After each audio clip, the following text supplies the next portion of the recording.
ও সসা, কোনে যাচ্ছ? এইদিকে এসো।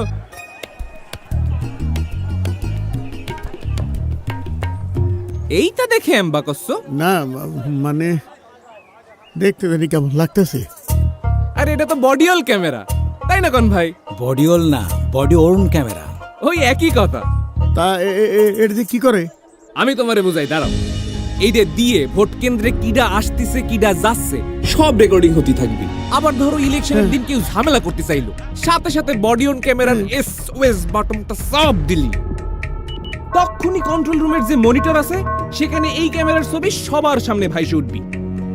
কন্ট্রোল রুমেতে পুলিশের কাছে জিজ্ঞেস বুঝে সমস্যাটা কি, পুলিশে আর একটা বাটন চাইবে যখনই কইব সাথে সাথে ডাইরেক্ট অ্যাকশন। তখনই সশস্ত্র বাহিনী, বিজিবি ও আইন শৃঙ্খলা বাহিনী আইসে এই সন্ত্রাসীগুলারে ধরে যে যে আকাম করব একদম লাল দালানে ঢুকাই দিবে। বুঝিছো ব্যাপারটা? মানে আগের মতো কেউ আকাম করে পার পাবি না? চাচা, আগের দিন কি আর আছে? আমি ডামিয়ার লাইলাতুল ইলেকশনের দিন শেষ। চলো ভোটটা দিয়ে আসি। চলো চলো।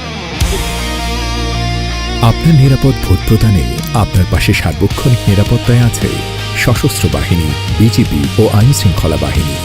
শান্তিপূর্ণ ও সুষ্ঠু ভোট প্রদানে পুলিশ বাহিনীর বডিওন ক্যামেরা ও ভোট কেন্দ্রের সিসিটিভি ক্যামেরায় সার্বক্ষণিক নজরদারিতে এবং নিরাপত্তার চাদরে বেষ্টিত থাকবে প্রত্যেকটি ভোট কেন্দ্র।